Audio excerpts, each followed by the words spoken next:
Future scientist. I'm Mr. K with Mississippi Public Broadcasting, and we're going to continue our lesson today on meiosis. Specifically, what we're looking at is chromosomal abnormalities. Now, we've been talking about meiosis a lot and what happens when everything goes exactly the way it's supposed to, but that's not always the case. So today I wanted to talk about what can happen if meiosis, if these chromosomes aren't dividing the way that they're supposed to, okay? And then I'm also going to introduce something called a karyotype. Okay, so that's kind of what's on the agenda today. We'll go ahead and get started and let's see what's on what we're learning about. So first of all, I want to talk about what a karyotype is. Well, a karyotype is basically just a picture of chromosomes. And here's what you can figure out by looking at a karyotype. First of all, you can figure out what the gender of an individual is. So the karyotype, it's a chart that reveals the gender of an individual by showing the sex chromosomes. Okay, just as a quick overview, what I want you to remember is that there are two types of sex chromosomes. You have X chromosomes and Y chromosomes. And here's a little mnemonic or a little saying I want you to remember. If you have a Y, you're a guy, okay? If there's a Y chromosome on this karyotype, then according to your chromosomes, you would be identified as a male, okay? Women have two X chromosomes, okay? The X chromosomes are a little larger and the Y chromosomes are a little smaller, okay? What else can you figure out by looking at a karyotype? Well, you can identify chromosomal abnormalities, okay? A karyotype is going to help us detect any unusual chromosome numbers, including missing or extra chromosomes, okay? We can also look at structural issues, so the chart can also identify if any chromosome has a missing or additional segment, okay? In this chart, chromosomes are arranged from largest to smallest with the sex chromosomes at the end. The centromeres of the chromosomes are aligned in a straight line for easy comparison. So we're going to look at some karyotypes today. I'm going to teach you how to read them and talk about some issues that can happen if the meiosis process doesn't happen the way that it's supposed to. Okay, so let's go ahead and look at this karyotype. This is a karyotype of a male. And what I want to point out here, so first of all, these are the chromosomes inside this individual. They are lined up according to size. So the biggest ones are always number one, and then they get smaller and smaller as you go, okay? The last set of chromosomes, this is always the 23rd pair. These are the sex chromosomes. And like I said earlier, there's two types of sex chromosomes. You have X chromosomes, which are the larger ones, and Y chromosomes that are the smaller ones. And just a little way to remember this is to say this: if you have a Y, you're a guy. So this individual, based off of his chromosomes, would be male because he has a Y chromosome. And remember, the Y is the smaller one. This is going to be kind of important in our next unit as well when we're talking about Mendel and genetics, because these sex chromosomes play a big role in it. Okay, so the next thing I wanted to look at, this is a karyotype of a female. Now this is of an armadillo. This is not of a human, but the overall karyotype is very similar, just the number of chromosomes is different. So in humans, where we have 46 chromosomes, you can see they have 32 pair, so armadillos have a total of 64 chromosomes. Okay, but what I really wanted to point out is look at these sex chromosomes at the end. Females have two X chromosomes. You can see that these two chromosomes are about the same size, and so that's how we would know that these are both X chromosomes and that this individual is a female, okay?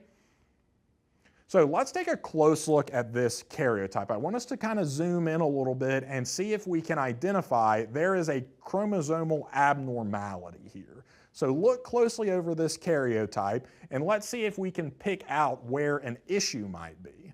Okay, again, this is a karyotype. It's all of the chromosomes that this individual has, and they're lined up from biggest to smallest with the sex chromosomes coming last. Now, if you're really observant and we're kind of paying attention, you might notice that here at the 21st chromosome, instead of just a pair of chromosomes, this individual actually has 3 chromosomes at the 21st chromosome location. So that means that there is a chromosomal abnormality here, okay? This one specifically is Down syndrome. I don't know if you've ever met anyone with Down syndrome. They have very specific characteristics. Their face always has a certain look to it. Sometimes there can be developmental issues. All of that is a result of just having an extra chromosome at the 21st location. And again, that is a result of nondisjunction. This person got an extra chromosome and it resulted in the disorder known as Down syndrome, and all of those characteristics come down to just having an extra one, an extra chromosome at the 21st location. Okay, so I have a karyotype here and I have some questions I want us to try to answer. So let's kind of take a look at this karyotype, see what we can figure out about this individual, and then we'll go through these questions. So the first one says, what is the gender of this person? Okay, so based off of its chromosomes, would this be a male or a female? Well, remember that the last chromosome, right here, this is always the sex chromosome. Okay, I see a bigger one and a smaller one. So that means that this is an X and a Y chromosome. Do men have a Y chromosome or do women have a Y chromosome? Remember, if you have a Y, you're a guy. So this would be a male based off of their chromosomes. All right, the next one, how many pairs of chromosomes are there? Well, this is a human. If you counted them out, you would count 23 chromosomes, 23 pairs of chromosomes. All right, so 23 here. Okay, so how many chromosomes would we find in a somatic cell? Okay, so if this is the karyotype of an individual, how many chromosomes would there be in a somatic cell? There would be 46 chromosomes, right? Because somatic cells are diploid. All right, how about in egg cells? How many chromosomes would we find in an X cell from this individual? Well, it is a male, but let's just say, you know, if this one was a female, this would be 23 chromosomes in the egg cell, right? Because egg cells are haploid, so it would be half. All right, the next one is gametes. How many chromosomes would be in gametes based off of this individual? It would be 23 again, right? Because gametes are also haploid, which means they have half the full amount. All right, how about cells that are made through mitosis? Cells that are made through mitosis, how many chromosomes would they have? They would have 46. All right, how about nerve cells? Are nerve cells diploid or haploid? Well, they're diploid, so that would be 46 as well.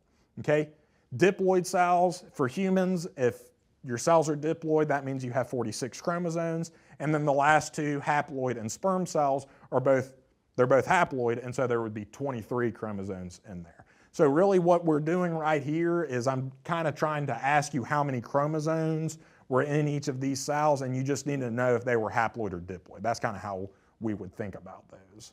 Okay, great. So a couple questions based off of this karyotype again. So let's look at this karyotype, see if we can answer these. So the first one says, what is the gender of this individual? Again, the 23rd set of chromosomes is always the sex chromosomes. We got a big one and a little one. So we got an X and a Y. If you have a Y, you're a guy. So this is a male. The next one says this is from a diploid or haploid cell. So take a second to think about that. What do you think? The chromosomes, we have 46 chromosomes here, right? Because we got 23 pairs. So does that tell us that it's diploid or haploid? Well, this would be a diploid cell, right? Because they have the full 46.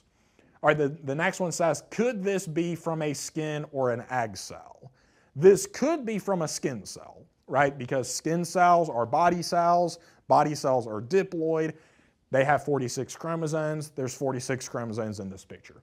It could not be from an egg cell because this would be way too many chromosomes for an egg cell. Egg cells need half. They're haploid. They need half this number of chromosomes. Okay? Great work. Okay, so now what we're going to do is start looking at karyotypes, seeing if we can find any chromosomal abnormalities, and then talking about what those abnormalities, what are the symptoms of them. If you were to have this disorder, what could you expect? So let's look at this one. This one says, what is the gender? Okay, so look kind of carefully at this one. What is the gender? And then the next one says, is there a chromosomal abnormality? So those two questions kind of go together. What is the gender and is there a chromosomal abnormality? There is. The chromosomal abnormality is here in the sex cells. You're only supposed to have 2 sex cells, but this individual has 3. there are 2 X chromosomes and 1 Y chromosome. So what is the gender of this individual? They've got 2 X's, but they also have a Y.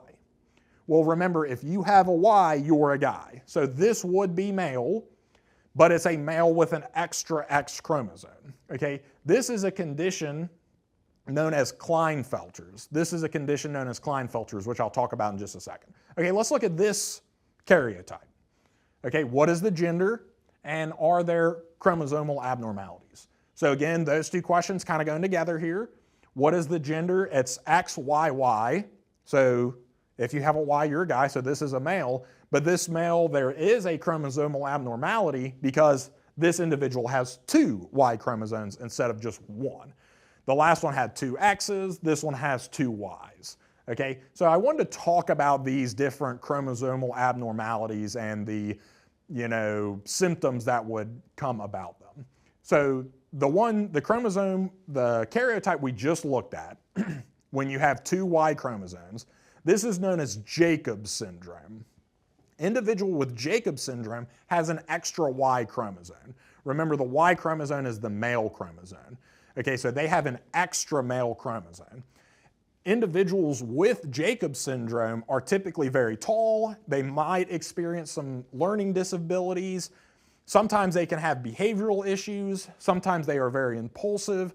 And it's common in individuals, the impulsivity can be very common in individuals with this condition. So basically what's happening here, let's take another look at it. This one is the Jacob's syndrome. They're pretty normal all the way through their body cells, but when they get to the sex cells, they have an extra Y chromosome. Okay? Because of this, sometimes they can be very impulsive and they can have like anger issues sometimes. In fact, there used to be a misconception that people thought that if you had this disorder, you were like automatically going to be a violent person because your body's making more testosterone. It's like you have extra male characteristics almost. But that's a misconception. A lot of people that have this are not impulsive or have anger issues or behavioral issues. It is just a little more likely if you have that extra Y chromosome. Okay, I'm gonna back up. Let's look at this karyotype real quick. This one's, we already looked at this. Pretty normal all the way through here, but then when we get to the sex chromosomes, there's 2 X's and a Y. This is another chromosomal abnormality that I wanted to talk about. This one is known as Klinefelter syndrome. Individual with Klinefelter syndrome, this would be a male because they do have a Y chromosome. If you have a Y, you're a guy. This is a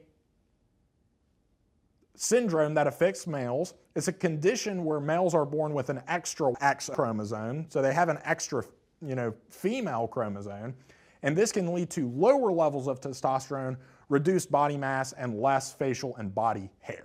So where Jacob's syndrome is like you have the extra male chromosome, Klinefelter's is the opposite, where you have that extra female chromosome and it can lower your levels of testosterone. So they're almost opposites of each other. The way I remember this is like, I just think of Jacob as a first name and Klinefelter as a last name. Well, most of the Jacobs I know are male, and Jacob's syndrome is the one that has the extra male chromosome. Klinefelter syndrome, I think of it more, this is the opposite of Jacob's syndrome, okay? Great, okay, let's keep it going. I wanted to talk about a couple other of these chromosomal abnormalities. This one is known as Turner syndrome. This one affects women, and what happens here is you only get 1 sex chromosome at all, and we would write that as XO. Usually women are XX when it comes to their sex chromosomes, but people with Turner syndrome would be missing one of those X chromosomes, so they only have 1 sex chromosome. Individuals with this are females. They only have 1 X chromosome instead of 2. This can result in several medical and developmental challenges. Sometimes these individuals will be very short. They'll have a delayed puberty. Sometimes they'll skip puberty altogether. Usually these type of individuals will be infertile. Sometimes they can have heart defects and have difficulties with social adjustments. So again, if you're missing a chromosome, that's usually, it's usually deadly, but if it's the sex chromosomes, these individuals can still live, but they will have some developmental issues. Okay, let's look at this one. So this says, what is the gender? Okay, I see XY, so it's a guy. Is there a chromosomal abnormality? There is. If we look at 21, we'll see that there's 3 chromosomes instead of just 2. We kind of talked about this one already. That's Down syndrome. Okay, another name for Down syndrome is trisomy 21. So look at this word trisomy. TRI, like tricycle or triangle, means 3. And so what's happening here is if you ever see trisomy, it's 3 chromosomes for this number. So Down syndrome, you have 3 chromosomes at the 21st location. Okay, Down syndrome, what's going to happen here, this occurs when there is an extra copy of chromosome 21 due to abnormal cell division, that nondisjunction, right? This condition leads to characteristic facial features, intellectual disabilities, and developmental delays. Okay?